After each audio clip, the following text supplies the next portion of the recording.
اچھا یہ جو لوگ کہتے ہیں نا میرے والد مجھے پیدا ہوتے ہی چھوڑ کے چلے گئے تھے، ہو سکتا ہے چلے گئے ہوں، لیکن یہ والد سے مل کے بھی پوچھ لیں ایک دفعہ کہ کیا واقعی آپ نے چھوڑا تھا یا آپ سے ہمیں چھین لیا گیا تھا؟ بہت دفعہ مائیں اپنے بچے کو باپ سے الگ کر دیتی ہیں، زندگی بھر باپ ملنے کی کوشش کرتا ہے، ملواتی نہیں ہے، اور بچے کو یہ سمجھا رہی ہوتی ہیں دیکھو تمہارا باپ تم سے ملنے نہیں آتا۔ تو جب بچہ بڑا ہو جائے نا، سمجھدار ہو جائے، تو یہ اس کی ذمہ داری ہے کہ اپنے باپ کو تلاش کرے، یہ کلپ چلا دینا اس پہ، اور تلاش کر کے اس سے پوچھے کہ کیا واقعی آپ نے مجھے چھوڑا بھی ہے یا نہیں، ہو سکتا ہے وہ آپ کی یاد میں رو رو کے پاگل ہو گیا ہو۔ تو اس لیے نہ ماں کے خلاف جاؤ نہ باپ کے خلاف جاؤ، ون سائیڈڈ بات سن کے کبھی بھی ایک دوسرے کے خلاف نہیں ہو۔ بعض دفعہ الٹا بھی ہوتا ہے معاملہ،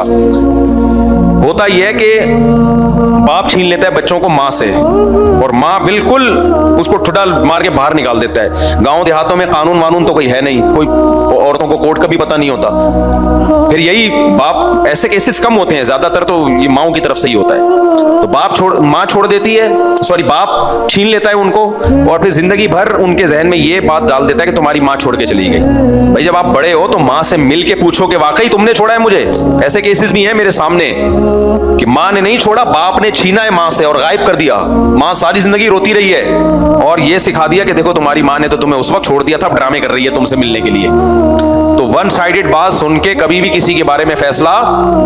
نہیں کرنا چاہیے۔ ہاں بعض دفعہ یہ بھی ہوتا ہے کہ واقعی باپ چھوڑ دیتا ہے،